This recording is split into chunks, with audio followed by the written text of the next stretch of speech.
These three methods that I'm going to share with you today are, in my opinion, are three of the most powerful methods that if you were to use only one, I would recommend you use only one of these. Any one of these can radically transform your life permanently in a very positive way so that you can experience more ease, more peace, more harmony, more freedom day to day. And that can start immediately. I'm not saying that immediately you're going to have some kind of magical, mystical transformation and it's all going to be rainbows and roses, but I am saying that the changes can start immediately.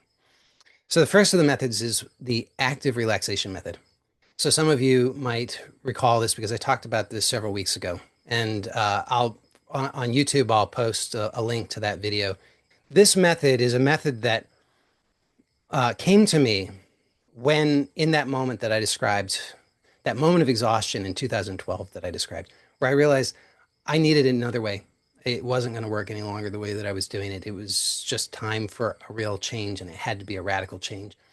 And it was in that I realized that a really big part of what was causing the problem was that I was focusing on the thoughts of the problem. I was focusing on the negative fantasies, the mental images, and the memories that I associated with the problem. Now, of course, I was feeling the problem, no question about that, but my attention primarily was on trying to solve the problem by focusing on the thoughts and the mental images. And in that discovery, what I realized was that there, underneath it all, there was tension. And what I realized was that if I didn't have that tension, then I was pretty sure I wouldn't have a problem, even if those thoughts and mental images were there. So what I just said is, for me, it was a complete life-changing realization. So I really recommend that you just consider what I said. I'll repeat it because I think it's really important. What I realized was that the problem was primarily that I was focused on trying to solve the problem by thinking about it and by focusing on the mental images. So the memories and negative fantasies, negative projections into the future. So thinking about it and mental imagery about it.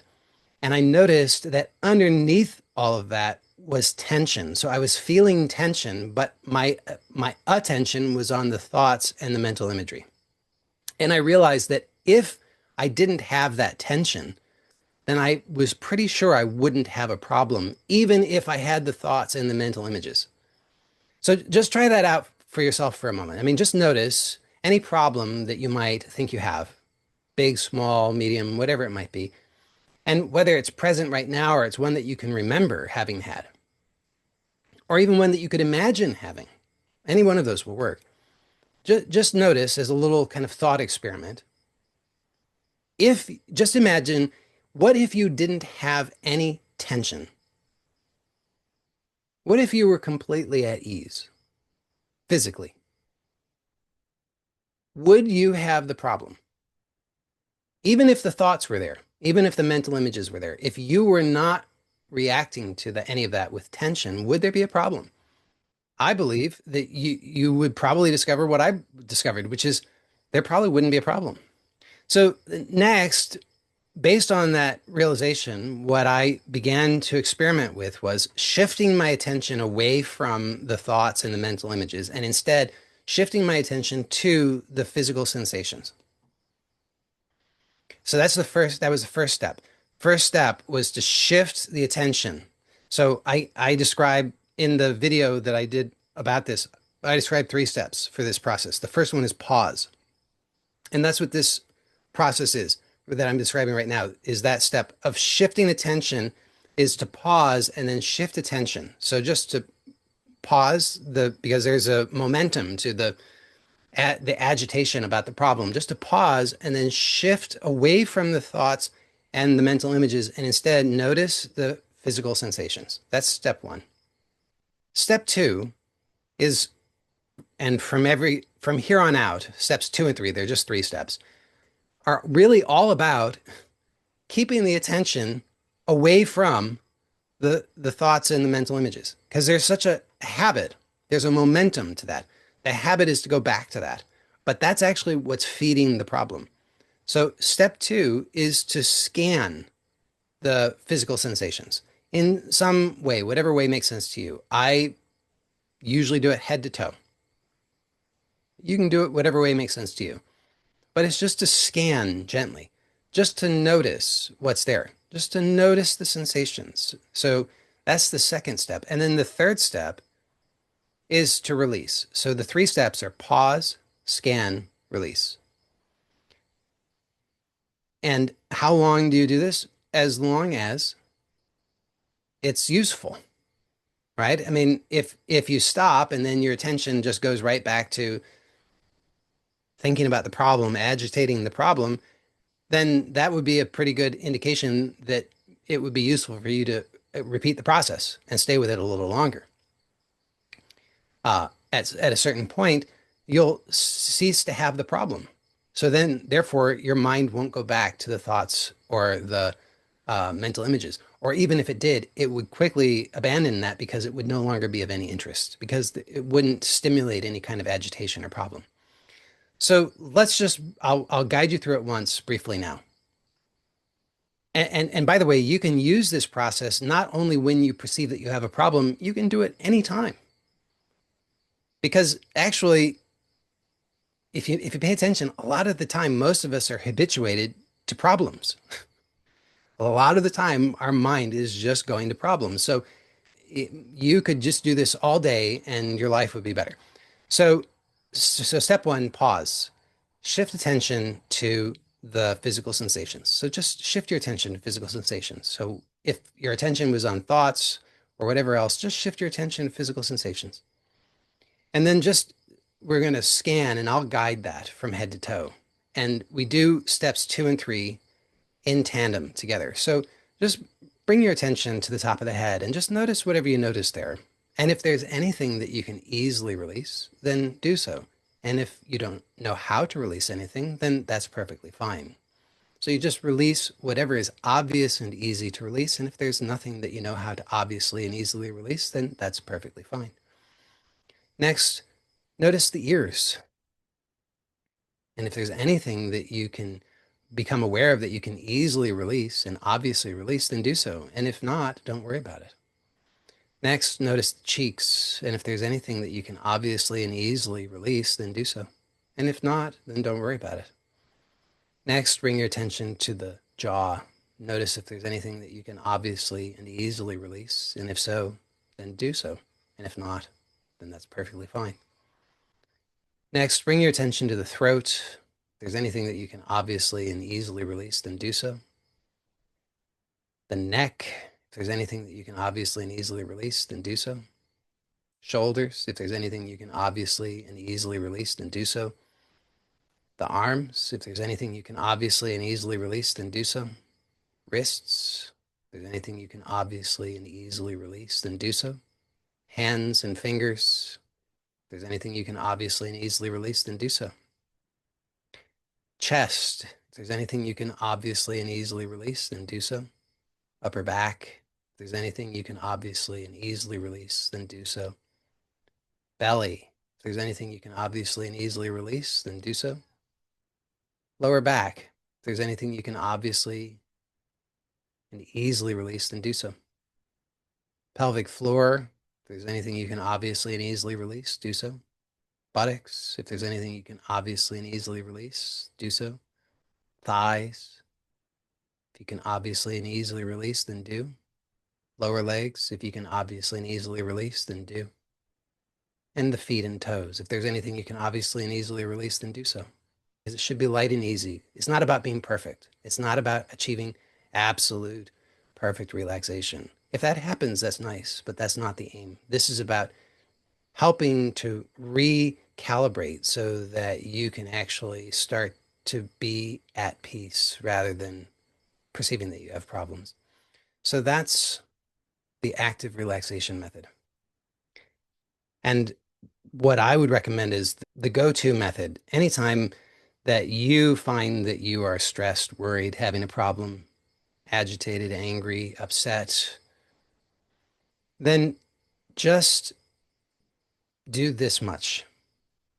Because if you notice, this doesn't require that you analyze anything. So it doesn't require that your prefrontal cortex is functioning well, right? This is very, very accessible. And so I think that it is an excellent process because it's so accessible, it's so simple, and it's very, very effective as long as you use it. Obviously, if you don't use it, you can't get the benefits. So that's the active relaxation method. That's method one. Second method that I'm going to share with you also may be familiar to those of you who've been here lately because this is the SLIPS method, SLIPS. So SLIPS is an acronym. It stands for the three steps of this process. So SL stands for sense of lack. That's the first step, is to notice anytime you have a problem, to just notice that actually underneath it all, underneath all of the thoughts about the problem, the mental images, the projections, the he said, she said, and all the rest of it, there is actually just a sense of lack. There's a sense that something's wrong, something's missing, something's deficient. So it's just to tune into that and just notice that that's what's actually underneath all of this. Step two is IP in the SLIPS acronym, and that is inner process. So this is to bring your attention to the inner process that you're using, which agitates the problem. You see, a lot of the time we think that the problem is just happening, and that's because it's automatic. It's happening unconsciously. And unconscious processes happen really fast. So in order to make it conscious, what's necessary is to slow it down. I have consistently gotten feedback from people that with this process, becoming aware of the inner process initially is the hardest thing for them. And the reason why is because they haven't slowed down enough. Once you slow it down enough, becoming aware of the inner process is very easy. So if you're having the sense that you're not able to become aware of that process, then just slow it down. And then S is the last part of the acronym. It stands for stop. So the third step is stop, which means inhibit the indulgence of the inner process. So by becoming, it should actually be inherent in becoming aware of the inner process. It should automatically stop. If you're sufficiently aware, it will automatically stop. But just to make it explicit, you want to continue to bring that awareness in such a way that it automatically stops. I'll guide you through this process now so you can experience it. So select any problem that you have experienced in recent times. So it could be maybe today, yesterday, maybe it's happening right now, some problem. So it could be, somebody said something to you and you got upset about it. It could be that you have some kind of financial stress. It could be whatever it is, something, anything at all that you have perceived as a problem.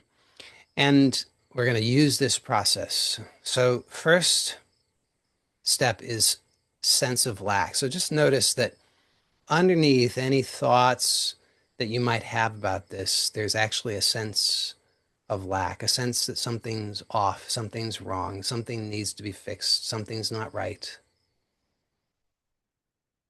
And actually, if you were to go even deeper, you might realize that this is not, that it's actually just energy. It doesn't actually have any meaning at all, but it's just a habit of perceiving it as a sense of lack. Now, the second step is to become aware of the inner process. So that's IP, inner process. So notice that if you can go back to, I mean, if the problem's happening right now, then you can become aware of the inner process that's occurring right now. If this was a problem that happened in the past, then in your mind, go back just before that problem started for you, just before you began to experience the problem. And like you're watching a movie, begin to play that forward very, very slowly so that you can become aware of the exact moment at which you began to experience the problem. and continue to slow it down so that you can then become aware of exactly what it is that you have done internally to create the sense of the problem. So somebody mentioned they have a headache. So I'm not talking about the, the sensations themselves are not a problem. I'm talking about the sense that you have a problem, and there's a process by which you generate that. And it involves some kind of thoughts, some kind of perhaps mental images, and some kind of inner activity, such as tension. So you just want to become aware of that. So this is particularly clear, I think, if it's a problem that happened in the past, because then you can recognize that if you go back, there was a point at which you didn't have the problem. And if you play it forward slowly, you can pinpoint the exact moment in which you began to experience the problem. And then just notice internally, there's a process by which you are generating that problem. So you're thinking something, believing something, expecting something. You're reacting to it internally with tension, which feeds into this spiral, this vicious cycle.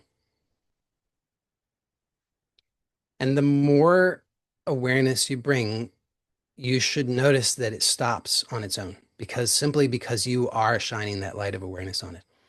If you don't find that that's the case, then you could use the active relaxation method at this point. So you've become aware of the process, and then you could just use the active relaxation method in order to continue to maintain that non-engagement with the habit of creating the problem.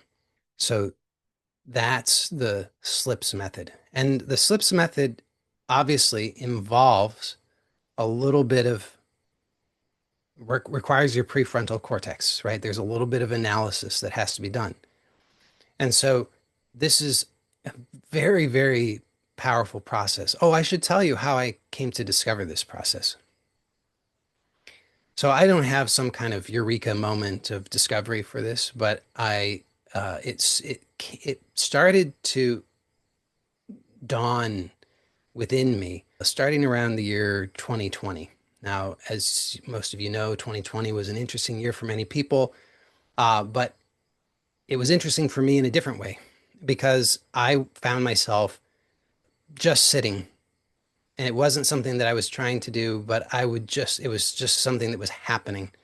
I was doing the bare minimum just to provide money and take care of my family. And other than that, for the most part, I would find myself just sitting in silence. It wasn't, like I said, I wasn't meditating. I wasn't reading. I wasn't watching YouTube. It was just happening. And I wasn't, I was, I was not depressed. I was not ecstatic. I was just sort of neutral. It's just this thing that was happening. It's very challenging to describe because it was nothing. And this actually went on for several years.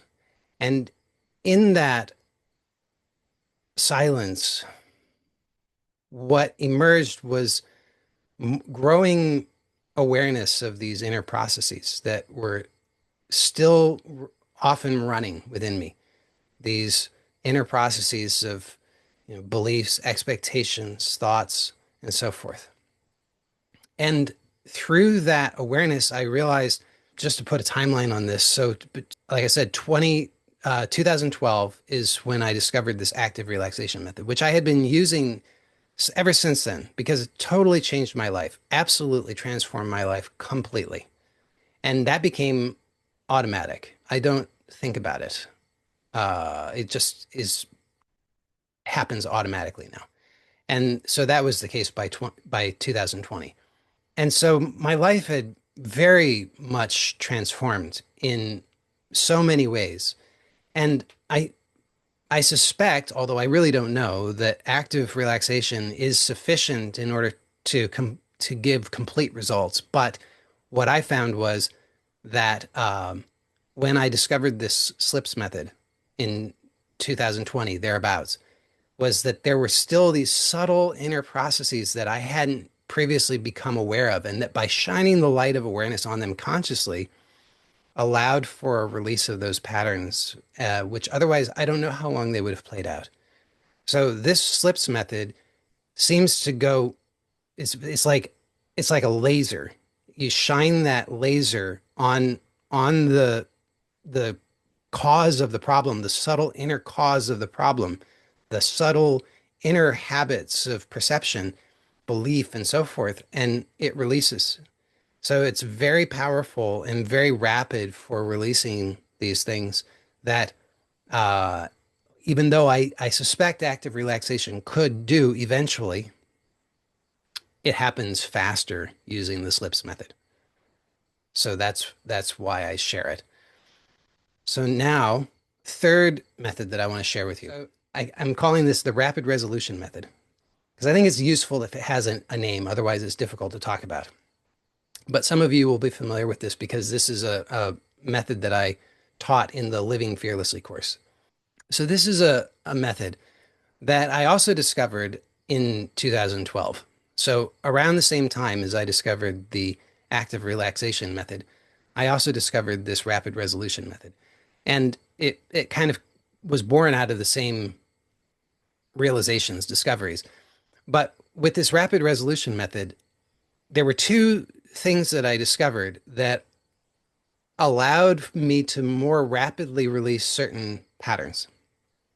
Let me take a step back. So the active relaxation method is about shifting the attention away from the thinking about the problem and the mental images of the problem. But with the rapid resolution method, we also can temporarily, consciously put attention on the thoughts and the mental images about the problem in a very specific way with a particular relationship with that can give, as the name suggests, rapid resolution.